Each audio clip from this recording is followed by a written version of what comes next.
As the Middle East sinks deeper into conflict, security officials in Southeast Asia are increasingly warning that the ripple effects are being felt far beyond the immediate region.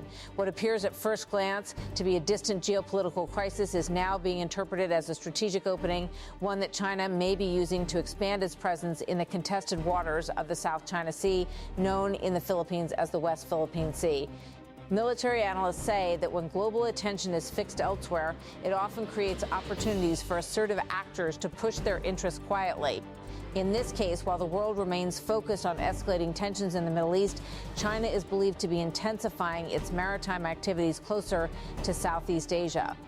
A senior Philippine Navy spokesperson underscored this concern, pointing directly to the broader implications of the ongoing conflict. China could take advantage of the tensions in the Middle East, said Roy Vincent Trinidad, Philippine Navy spokesperson for the West Philippine Sea.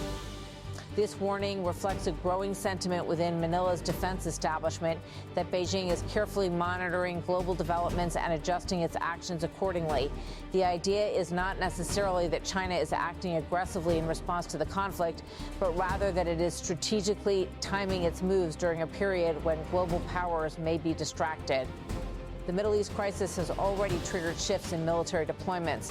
The United States, which plays a key role in maintaining balance in the Indo-Pacific, has reportedly redirected some of its attention and resources toward the Gulf region. Even if these adjustments are temporary, they can influence perceptions of deterrence. Security experts argue that perception is often as important as reality.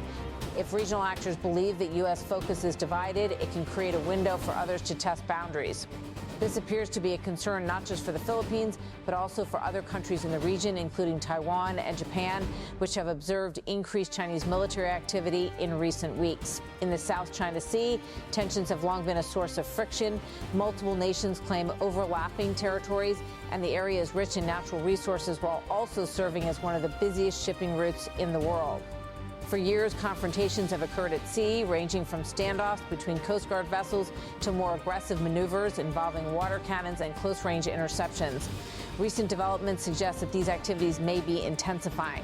Reports of increased patrols and assertive actions by Chinese vessels have raised alarms in Manila, particularly as they coincide with the global focus on the Middle East. China continues to assert its claims over large portions of the South China Sea, despite an international arbitration ruling in 2016 that rejected those claims. Beijing has consistently dismissed the ruling, maintaining its position through a combination of diplomatic statements and on the ground, or rather on the water, actions. For the Philippines, this creates a complex and ongoing challenge. The country must defend its territorial claims while also managing its broader economic and security interests. This balancing act has become even more difficult in light of the energy crisis triggered by the Middle East conflict. The disruption of oil supplies, particularly through key routes like the Strait of Hormuz, has had a significant impact on countries that rely heavily on imports. The Philippines is one of them. With limited domestic energy production, it has been forced to confront rising prices and potential shortages. In response, President Ferdinand Marcos Jr. recently declared a national energy emergency, highlighting the seriousness of the situation. The move underscores how interconnected global crises can be, how a conflict in one region can directly affect economic stability in another. This energy vulnerability has added another layer to the Philippines' strategic calculations. While tensions with China remain high, there have also been discussions about cooperation, particularly in the area of energy exploration. Talks between Manila and Beijing have included the possibility of joint development projects in contested areas. While such cooperation could help address immediate energy needs, it also raises concerns within the Philippine military and policy circles. There is a persistent question of trust.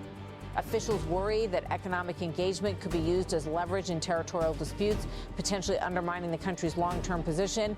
At the same time, China has been positioning itself as a voice for stability in the Middle East. It has called for ceasefires and diplomatic solutions and has engaged with regional players through economic and political initiatives. However, critics point out that this global messaging contrasts with its actions in the South China Sea, where it continues to assert its claims through incremental steps.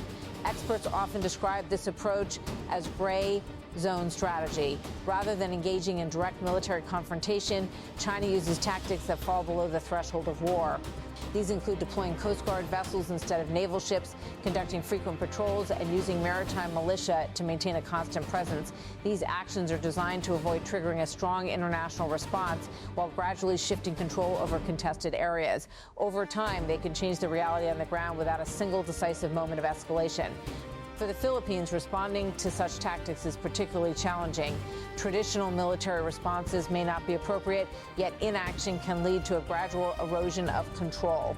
In light of these challenges, Manila has been working to strengthen its alliances. The Philippines has deepened its defense cooperation with several countries, including the United States, Japan, Australia, and more recently, France.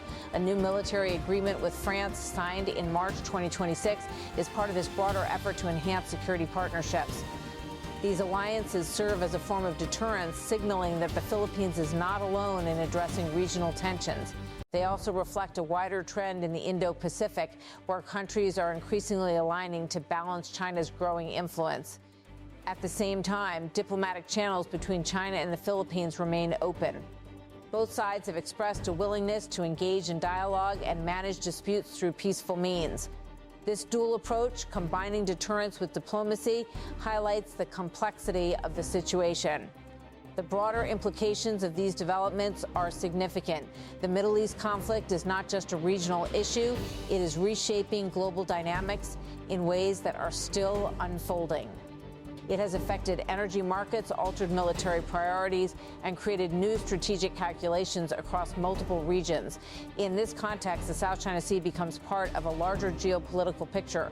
What happens there is influenced not only by regional factors, but also by events taking place thousands of miles away. The concern among Philippine officials is not just about current activities, but about what could happen if global attention remains divided. The possibility that China could continue to expand its presence under the cover of distraction is a scenario that policymakers are taking seriously. China could take advantage of the tensions in the Middle East, said Roy Vincent Trinidad, Philippine Navy spokesperson for the West Philippine Sea. That warning encapsulates the central issue. It is not merely about immediate actions, but about long-term strategy and timing. As the situation continues to evolve, the Philippines faces a delicate balancing act. It must address immediate security concerns while also navigating a rapidly changing global landscape.